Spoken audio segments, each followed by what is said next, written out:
magnifique slide. Oui, qui annonce notre sujet. Hmm. Donc, bonjour à tous. Je suis très heureuse aujourd'hui de présenter On ne vous Catherine voit pas, Corbu. hein. On ne voit que les slides. Oui, Arrêtez le partage, voilà. voilà, c'est Voilà. bon. Je vais pouvoir commencer. Donc, je suis très heureuse de vous présenter aujourd'hui Catherine de Courguf, qui est avocat au barreau de Paris depuis 2003 et qui va nous parler d'un sujet passionnant qui est en plein développement. Nous le savons, nous, en tant qu'avocats et médiateurs, c'est la médiation et les droits d'auteur. Alors, Catherine a une maîtrise de droit public, elle est diplômée de Sciences Po, section économique et financière, et elle a co-créé un réseau qui s'appelle Art Avocat, qui regroupe des avocats qui sont spécialisés en propriété intellectuelle, droit de la presse et droit pénal. Elle a des fonctions diverses puisqu'elle est à la fois avocat et elle intervient aussi dans diverses universités. Elle fait partie de l'IRAFPRA à Genève, qui est l'Institut international de recherche et d'action sur la fraude et le plagiat économique. Et elle pratique la médiation de nombreuses fois comme accompagnante très souvent de parties, sachant que pour ceux qui ont des dossiers dans le domaine de la propriété intellectuelle et industrielle. Nous savons tous qu'à Paris, les magistrats de la troisième chambre qui sont spécialisés dans ce domaine sont très pro-médiation et qu'ils encouragent fortement les parties à aller en médiation. Alors, je lui ai demandé, et je l'en remercie, de nous parler d'une façon très didactique et claire, comme si on était en médiation. De quoi il s'agit? Pourquoi on recourt à la médiation? Comment on le fait? Quelles sont les limites, les avantages, et surtout, on aura la chance d'avoir des cas pratiques pour bien comprendre en quoi la médiation est très utile et qu'il faut qu'on s'empare de la médiation lorsqu'on a un dossier de droit d'auteur. Voilà, Maître de Courcuf, à vous de jouer. Merci. Merci Catherine. Alors, on peut m'appeler Catherine, hein, peut-être un peu confusant, mais aussi simple. Alors, liminairement, je voudrais quand même définir le sujet, hein, le périmètre du sujet très rapidement, et pardon aux professionnels et confrères qui sont dans ce domaine, qui connaissent par cœur tout ce que je vais expliquer.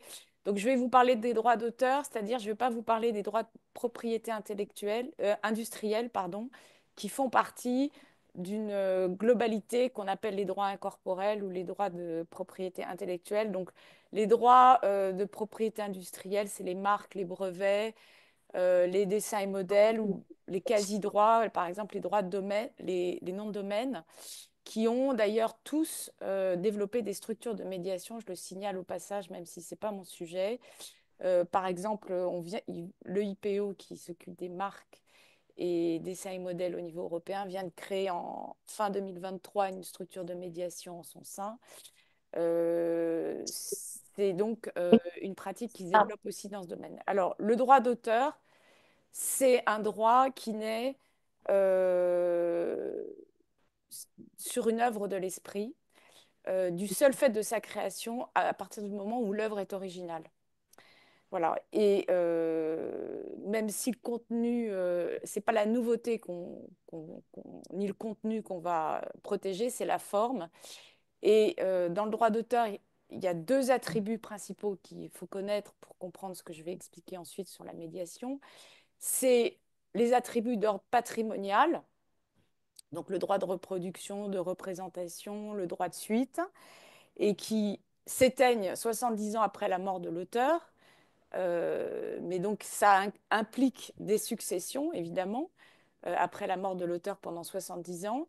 Et puis, le deuxième attribut dans le droit d'auteur, c'est le droit moral, qui est quelque chose qui est complexe, on va en parler, puisque c'est inaliénable, imprescriptible, indisponible en un mot.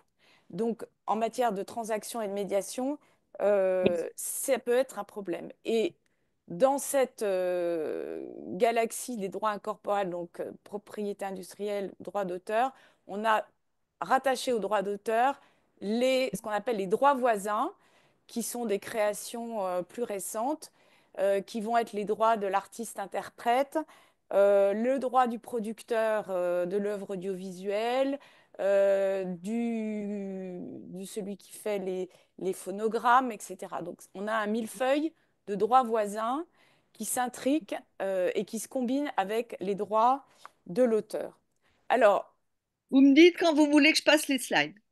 première, effectivement, merci. Donc ça, c'est le premier slide. Le deuxième slide, c'est la question, effectivement, pourquoi la médiation en droit d'auteur? Donc, je vais développer rapidement 6 points que vous voyez sur mon slide et que j'ai déterminés finalement à partir de mon propre vécu de médiation en tant qu'avocat et accompagnant des parties. Alors, en matière de droit d'auteur, il y a des caractéristiques qui vont rendre la médiation à la fois source de litige, enfin, nécessaire parce que c'est source de litige, et puis parce que ça crée un aléa judiciaire important. Et donc, on sait tous que quand il y a un aléa judiciaire, bah, il vaut mieux, la médiation est effectivement une très bonne solution. Alors, en matière de droit d'auteur, on a une marche extrêmement haute en général, c'est de caractériser l'originalité. Parce que contrairement à une marque ou à un dessin et modèle, en matière de droit d'auteur, on n'a pas de titre. Donc, il faut à chaque fois démontrer que l'œuvre est protégeable par le droit d'auteur.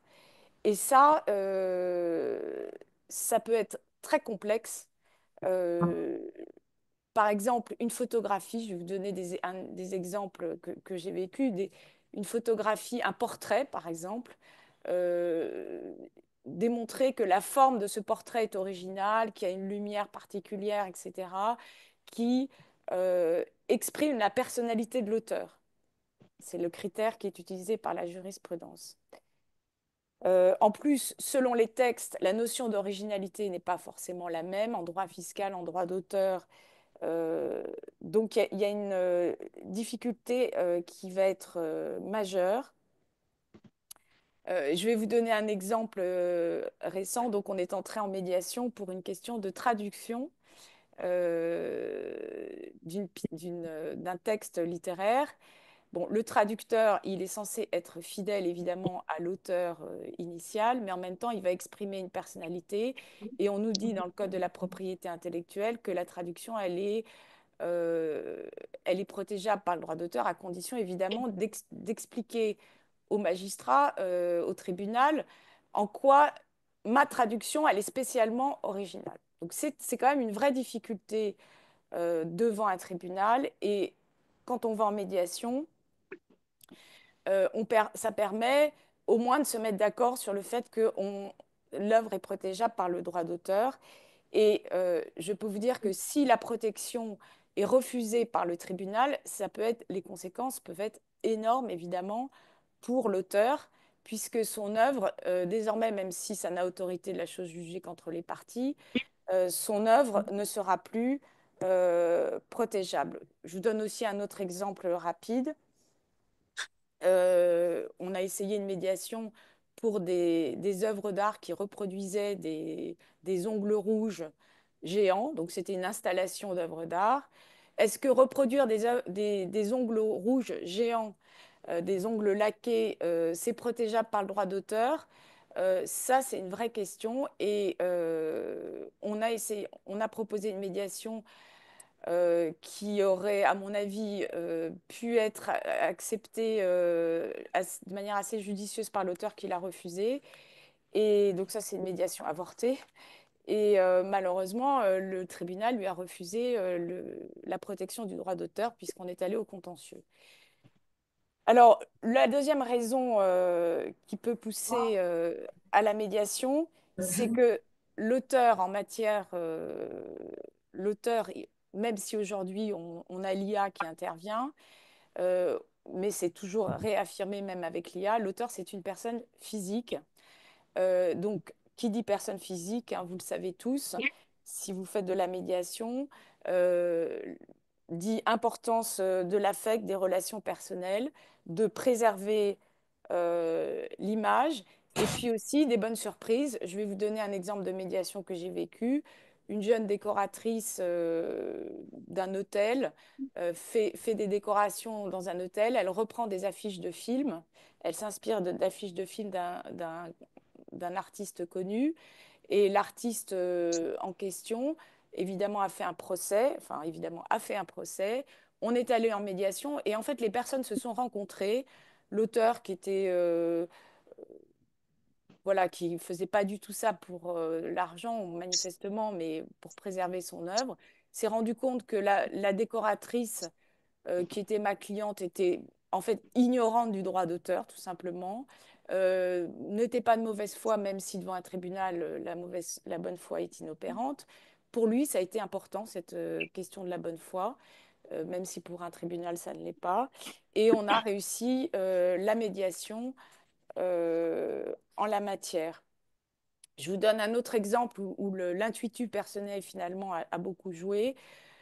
Et ça, c'est un contentieux qui a pas mal en musique. C'est les anciens groupes de musique qui se disputent, donc qui défrayent régulièrement la chronique. Et évidemment, le répertoire doit continuer à vivre. Et il y a un des membres du groupe de musique qui veut continuer à utiliser le répertoire. Bon, qui est légitime dans le groupe à utiliser le répertoire du groupe? Un tribunal a beaucoup de mal à le dire. Et finalement, les parties, elles, ont beaucoup plus les outils pour le savoir. Et là, c'est un exemple de médiation qui a très bien réussi au bout d'un an, hein. Ça a été très long, on a eu plus d'une dizaine de réunions. On est passé du judiciaire au conventionnel pour tenir la durée. Et ça a permis également d'ailleurs de balayer d'autres questions que le droit d'auteur pour préserver l'image évidemment du groupe vis-à-vis de son public. Il y avait des clauses de non-dénigrement, de confidentialité, bien entendu. Alors, la troisième raison, c'est que en matière de droit d'auteur, Je peux pas le prendre plus loin pour que je puisse écouter quand même. pardon? Coupez vos micros, s'il vous plaît. Oui. Oui, est-ce que vous pouvez couper vos micros, effectivement, parce que du coup, je pense que c'est des questions. Alors, en matière de droit d'auteur, on a une complexité très importante quant à déterminer qui est titulaire des droits. Je vais vous donner un seul exemple sur lequel j'ai eu une médiation, c'est l'œuvre de collaboration. Donc, l'œuvre de collaboration en droit d'auteur, c'est une œuvre qui a été créée par plusieurs auteurs qui, comme le nom l'indique, collaborent entre eux. Et finalement, on arrive à une situation qui n'est pas une indivision juridiquement, mais qui s'apparente un petit peu à une indivision.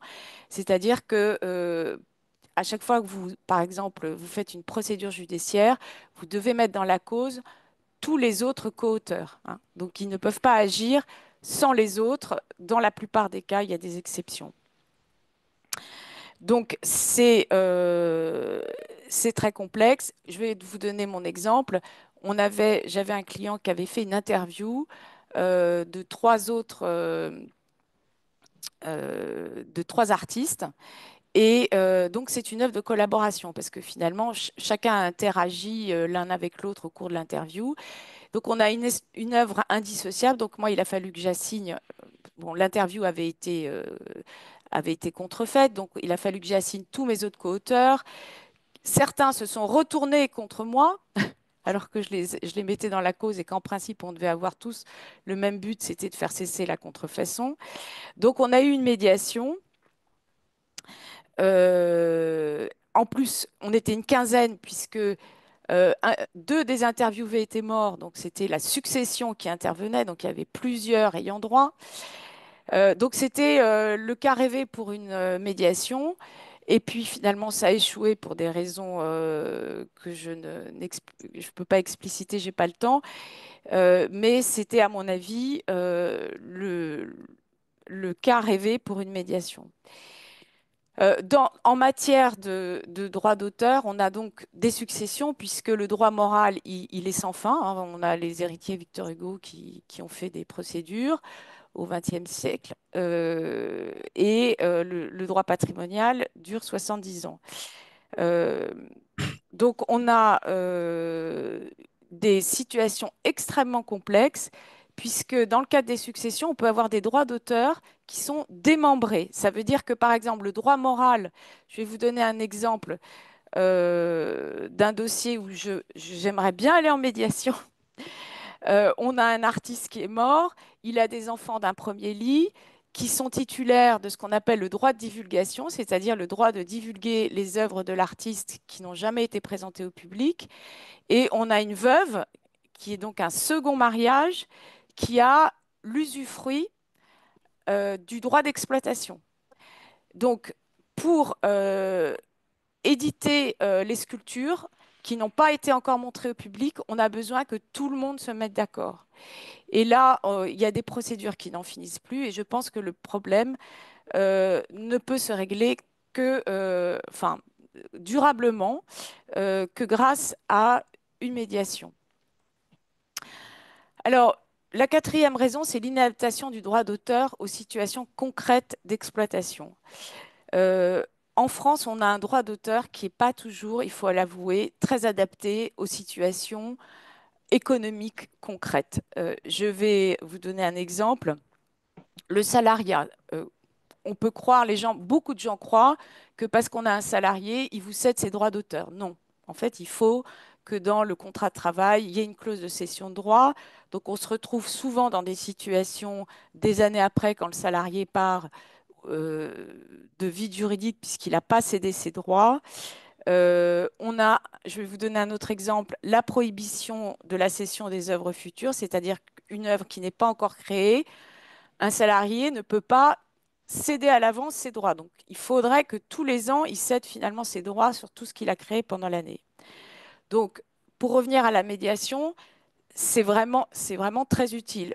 J'ai eu le cas d'un graphiste qui avait travaillé pendant 10 ans pour une marque de parfums et de cosmétiques qui a pris un essor extraordinaire. Au départ, c'était un petit truc parisien, très confidentiel et pointu. Et maintenant, on en trouve dans tous les aéroports. Et il n'y a pas eu de cession de droit euh, qui a été signée dans les formes requises par le Code de la propriété intellectuelle, qui est également très formaliste sur la cession de droit. Il faut que chaque usage soit visé, etc. Donc, pour la société, c'était un risque majeur parce qu'elle investissait à l'étranger. Il y a eu des fonds d'investissement qui ont investi et elle n'avait pas de cession de droit. Donc, nous, on était en position, moi j'étais pour le graphiste, évidemment, de revendiquer. Et nous avons réglé ça. Alors, il n'y a pas eu de médiation formellement, mais en réalité, on a quasiment fait une médiation. Et le déclic est arrivé effectivement le jour où la réunion s'est passée avec les parties. euh, et tout le monde a compris que c'était son intérêt de transiger. D'autant plus que pour mon client, l'originalité n'était pas évidente. On parle de graphisme, voilà. Donc, ça, c'est le troisième point. Alors, on a un autre phénomène que vous connaissez tous, c'est l'internationalisation et la digitalisation des exploitations. Donc, évidemment, en droit d'auteur, euh, c'est devenu alors, ça l'a toujours été dans certains domaines, comme par exemple l'audiovisuel. L'audiovisuel, le cinéma, il y a toujours un élément d'extranéité. On ne fait jamais un film ou très rarement pour un pays. Donc, il faut toujours envisager l'international. Et là, en droit d'auteur, on a un vrai problème parce qu'il faudrait pouvoir assigner dans chaque pays s'il y a un problème de violation du droit d'auteur. Nous, concrètement, on a un vrai problème sur le préjudice parce que pour que le juge français prenne en compte le préjudice dans chaque pays, il faudrait assigner dans chaque pays, sauf si on assigne au siège au niveau européen. Par exemple, si le siège social est aux Pays-Bas, si on veut prendre en compte tout le préjudice en matière de droit d'auteur sur l'Union européenne, il va falloir assigner aux Pays-Bas. Donc, évidemment, dans ce contexte, la médiation, elle est très utile. Moi, j'ai eu le cas récemment, il y a 2 ans, d'une transaction voilà, qui a permis d'appréhender la totalité du préjudice pour tout pays, ce qu'on n'aurait jamais pu faire devant un tribunal judiciaire, enfin un tribunal. Alors, Le dernier point qui me paraît assez typique aussi des situations de droit d'auteur, c'est la faiblesse de la contractualisation. Alors, il y a des domaines en droit d'auteur où la pratique du contrat est très développée depuis longtemps. L'audiovisuel, parce qu'il y a énormément de titulaires de droit dans une œuvre audiovisuelle. Donc, on a développé des techniques de contractualisation depuis longtemps. Et puis, l'édition de livres, euh, c'est quelque chose qui là aussi, qui est très traditionnel. Donc, ça s'est développé. Mais il y a des secteurs, par exemple, tout à l'heure, j'évoquais les créations salariées où la technique contractuelle est très peu développée, ce qui crée des incertitudes importantes. Le marché de l'art, Catherine Boineau vous en a peut-être parlé, c'est un domaine où pendant longtemps, c'est en train de changer, mais il y a eu très peu de contractualisation. Donc, on est dans des situations d'incertitude ou de vide juridique, et la médiation est très bienvenue, évidemment, pour pallier à ces fragilités, en tout cas pour certaines parties, voire pour les deux, parce que quand je parlais de mon graphiste, finalement, tout le monde avait intérêt à la médiation, lui avec une œuvre pas très originale, et l'autre, le marchand de cosmétiques qui s'internationalise et qui a besoin de sécuriser son, euh, l'aspect juridique de son exploitation. Alors, on va passer au slide suivant. Voilà, merci. Sur les limites.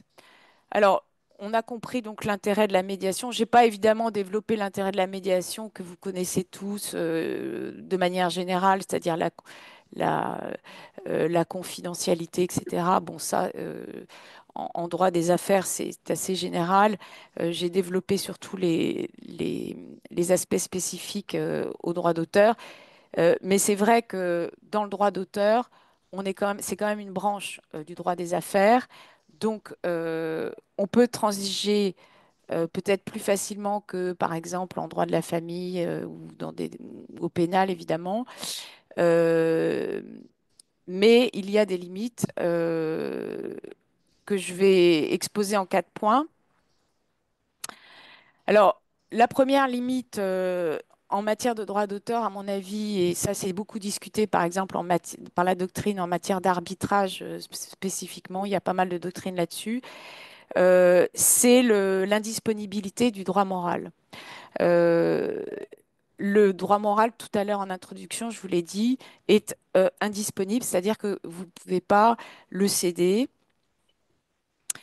Alors, il y a des parades et des tempéraments parce qu'il a été notamment jugé que si le litige est né, un titulaire du droit moral va quand même pouvoir renoncer à agir au titre de son droit moral, hein.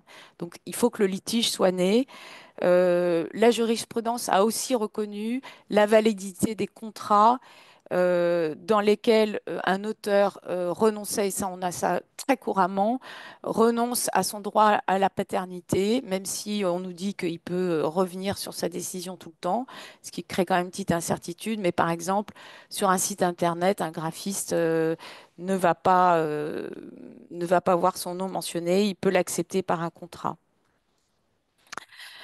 Alors, moi, j'ai eu dans la médiation importante dont je vous ai parlé sur ce groupe de musique, le droit moral était au centre de la médiation, euh, spécialement le droit au nom, hein, puisque dans un groupe de musique, ce qui est important, enfin, c'est la musique pop, c'est le nom du groupe qui a une valeur très importante et ça relève du droit moral, hein. Le nom du groupe, c'est le nom de l'artiste. Donc, on a fait une médiation là-dessus.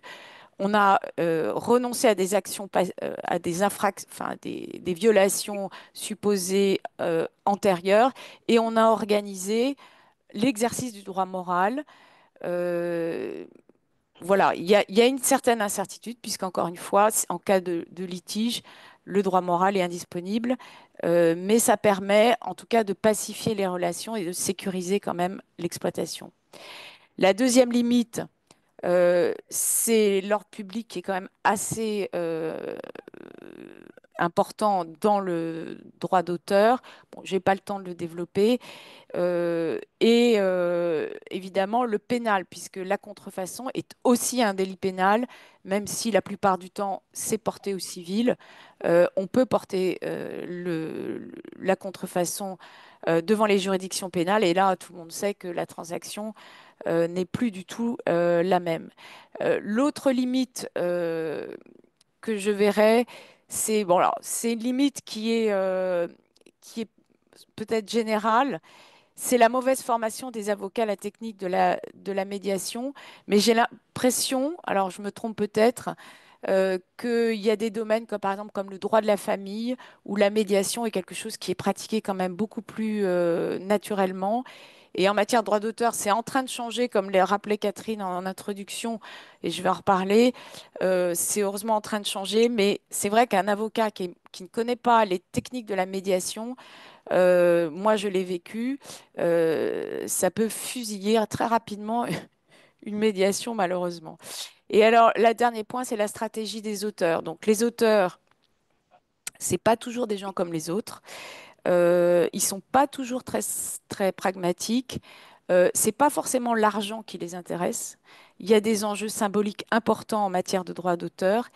Et moi, ce que je remarque dans ma pratique de la médiation, c'est que, contrairement à ce qu'on pourrait croire, c'est pas la confidentialité qui est toujours recherchée. Alors évidemment, ça dépend de quel côté on se place. Mais moi, j'ai eu des clients qui, je leur parle de la médiation et ils me disent, mais maître, moi, la première chose qu'ils me disent, c'est, je ne veux pas de confidentialité, je veux au contraire que tout le monde sache que j'ai été copié. Donc c'est une spécificité. Et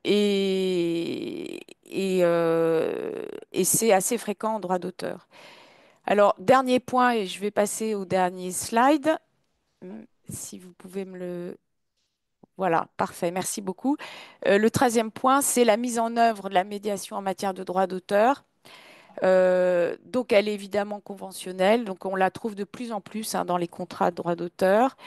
Elle peut être mise en place par des organismes de gestion collective de droit. Bon, je donne l'exemple de la MAPA, qui est l'association de médiation et d'arbitrage des professionnels de l'audiovisuel. Tout le monde connaît la SACEM, la SACD. Bon, c'est pas très pratiqué. Bon, j'en parlais encore avec quelqu'un de la SACD récemment.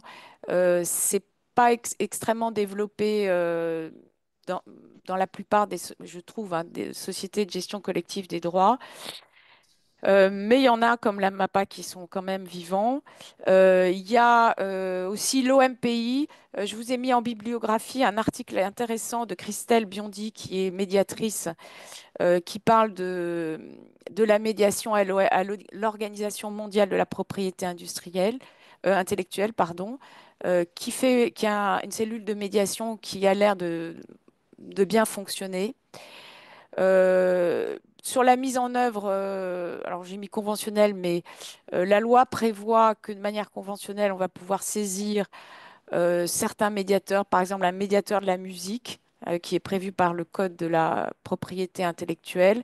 Parce que dans la musique, c'est comme l'audiovisuel, vous avez énormément de co-auteurs, donc la médiation est extrêmement utile. On connaît tous le cas de films qui ne peuvent plus ou de morceaux de musique qui ne peuvent plus être diffusés parce qu'il y a un blocage au niveau des co-auteurs ou des co-titulaires de droits avec les droits voisins. Et pour terminer, dans le procès civil, donc Catherine vous l'a dit, la troisième chambre, qui est la chambre de la propriété intellectuelle à Paris, encourage beaucoup la pratique de la médiation. Il y a un protocole, vous avez peut-être entendu parler, un protocole qui a été signé il y a quelques mois par les magistrats, les avocats, etc. de la troisième chambre, Le qui, PP, c'est ça? le PP, oui, l'évolution des pratiques de procédure. pardon, qui consacre un, un petit chapitre à la médiation, donc qui vous dit: les magistrats de la troisième chambre encouragent vivement le développement des modes amiables de résolution des litiges, en particulier la médiation, qui peut être opportune et utile pour un nombre significatif de dossiers, hein. Donc, on a deux référents à la troisième chambre qui sont Irène Bénac et Malik Chapuis, deux magistrats référents sur la médiation. On a, alors moi, c'est une question puisque c'est tout nouveau, le règlement. La question va se poser de l'articulation avec le règlement amiable qui a été créé par le décret du 29 juillet 2023. Bon, c'est pas une médiation, hein, c'est avec un magistrat, donc ça pose peut-être des problèmes de confidentialité. Je ne sais pas si ça va enlever l'intérêt de la médiation, au contraire, hein, je pense que c'est pas la même chose. Et pour terminer, et ça c'est aussi un retour d'expérience, sur la mise en œuvre, il faut être extrêmement précis dans la rédaction des protocoles. Euh, et donc, d'où l'intérêt d'avoir effectivement des professionnels qui connaissent le droit d'auteur. Je vais vous donner Il est l'exemple. 9h07, hein. Vous vouliez que je vous signale l'heure, il est 9h07. Voilà, merci. Bah, je termine là-dessus, sur l'exemple dont certains ont sûrement entendu parler parce qu'il y a eu une grosse saga judiciaire. C'est l'œuvre de Camille Claudel qui s'appelle La Vague. Donc, il y a eu des années et des années de procédure. Et avant la procédure, il y a eu une transaction. Alors, je ne sais pas si, j'ai pas réussi à trouver s'il y avait eu une médiation pour que cette transaction soit finalement signée. En tout cas, la transaction, elle a été invoquée indéfiniment au cours de cette saga judiciaire. Et il était question du droit moral des héritiers. C'était les héritiers de Camille Claudel qui se disputaient à propos du droit moral, puisque l'œuvre La Vague avait été conçue en onyx et bronze et elle a été tirée par un des ayants droit, un des héritiers, uniquement en bronze. Donc la discussion tournait autour de droit moral. Est-ce qu'il y a une atteinte au droit moral ou pas en éditant cette œuvre?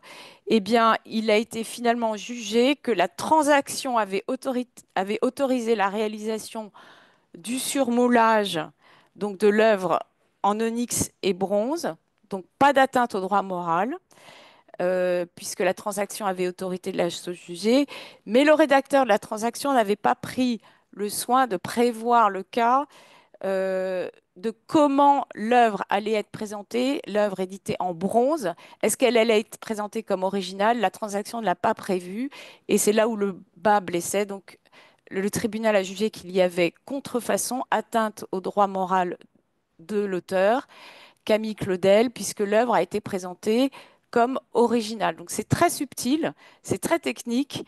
Et évidemment, il faut des rédacteurs qui anticipent beaucoup de choses. Voilà, j'en ai terminé. J'espère que j'ai tenu le temps et puis je suis à votre disposition pour les questions avec plaisir.